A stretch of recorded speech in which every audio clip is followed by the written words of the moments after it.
ایران کا خطے میں امریکی تنصیبات کو نشانہ بنانے کا دعویٰ، پاسداران انقلاب کا کہنا ہے قطر، عمان، اردن، متحدہ عرب امارات، بحرین اور کویت میں امریکی اڈوں کو نشانہ بنایا۔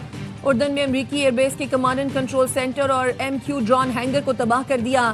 قطر میں العدید ایئر بیس پر بیلسٹک میزائل داغے گئے۔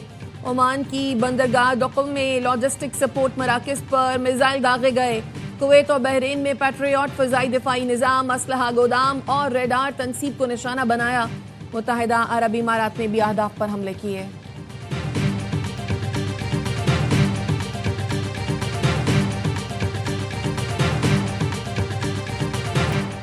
ایران پر امریکی حملوں کا تیسرا مرحلہ مکمل۔ امریکی سینٹکام کے مطابق ایران میں 140 اہداف کو نشانہ بنایا گیا۔ میزائل اور ڈرون تنصیبات، بحری صلاحیتیں، ایمونیشن ڈپو، مواصلاتی نیٹ ورکس اور ساحلی نگرانی کے مقامات اہداف میں شامل تھے۔ حملوں کا مقصد قبرص کے تجارتی جہاز پر حملے پر ایرانی فوج کو جواب دہ ٹھہرانا تھا۔ رواں ہفتے 3 حملوں میں ایران کے 300 سے زائد اہداف کو نشانہ بنایا جا چکا۔ ایران کو اس سے پہلے بھی تجارتی جہازوں پر حملوں کے بعد معاہدے کی پاسداری کا موقع دیا تھا، لیکن ایران نے آبنۂ ہرمز میں پھر جہاز کو نشانہ بنایا اور قبرص کے پرچم بردار کنٹینر پر حملہ کیا۔ ایرانی میڈیا کے مطابق صوبہ و شہر کے مختلف حصوں میں کم از کم 12 دھماکوں کی آوازیں سنی گئیں۔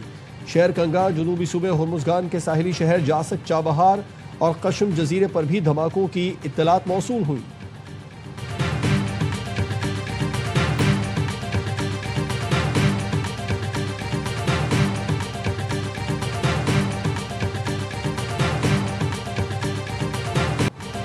متحدہ عرب امارات، قطر اور کویت کا ایران کے حملے ناکام بنانے کا دعویٰ۔ قطر اور متحدہ عرب امارات نے کہا ایران کے میزائل اور ڈرونز حملے ناکام بنا دیے گئے۔ قطری وزارت دفاع کے مطابق میزائل حملے کو روک دیا گیا۔ ملبہ گرنے سے بچے سمیت 3 افراد زخمی۔ متحدہ عرب امارات کی وزارت دفاع کا کہنا ہے ملک کا دفاعی نظام ایران سے داغے جانے والے میزائلوں اور ڈرونز کا مقابلہ کر رہا ہے۔ کویتی افواج کا کہنا ہے اس وقت ملک کی حدود میں دشمن کے فضائی حملوں کا سامنا ہے۔ دھماکوں کی آوازیں فضائی دفاعی نظام کی جانب سے دشمن کے حملوں کو روکنے کی کارروائی کا نتیجہ ہیں۔ بحرین میں بھی ایرانی حملوں کے بعد سائرن بج اٹھے۔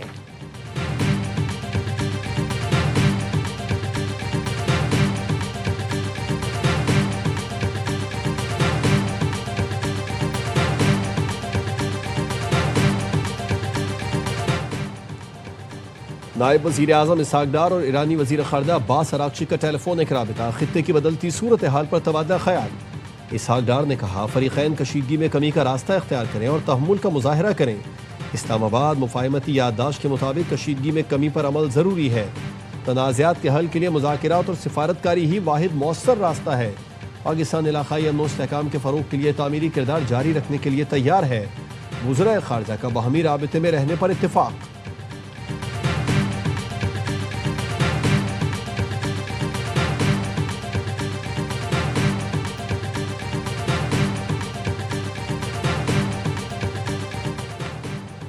ایران کو اس کے غلط فیصلوں کی قیمت چکانی پڑ رہی ہے۔ امریکی وزیر جنگ پیٹ ہیگزٹ نے ایکس پر اپنے بیان میں سینٹرل کمانڈ کا ایران پر حملوں سے متعلق بیان شیئر کرتے ہوئے لکھا ایران نے غلط فیصلہ کیا، اب اسے اس کی قیمت چکانی پڑے گی۔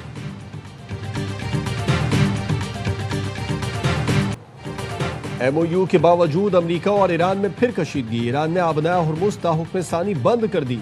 ایرانی حکام کے مطابق فیصلہ غیر ملکی طاقتوں کی جانب سے بحری گزرگاہ میں مداخلت کے باعث کیا گیا۔ پاسداران انقلاب کا کہنا ہے بحری جہازوں نے راستہ تبدیل کرنے کے احکامات نظر انداز کیے۔ ایرانی اسپیکر باقر قالیباف کہتے ہیں یک طرفہ معاہدوں کا دور اب ختم ہو گیا۔ ہم نے کہا تھا اپنی بات پر قائم رہیں یا پھر خلاف ورزی کی قیمت ادا کریں، حقیقت دستک دے رہی ہے۔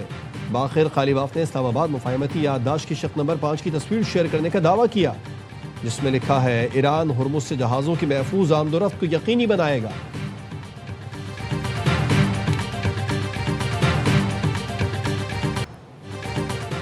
آبنۂ ہرمز میں 2 الگ بحری راہداریوں کا منصوبہ زیر غور ہے۔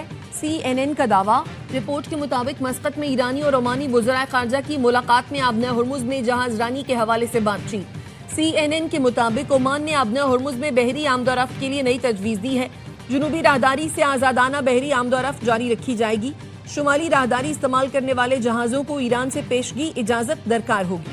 مجوزہ معاہدے میں جہازوں پر کسی قسم کا ٹول عائد نہیں ہوگا۔ ایرانی وزیر خارجہ عباس اراغچی نے کہا ہے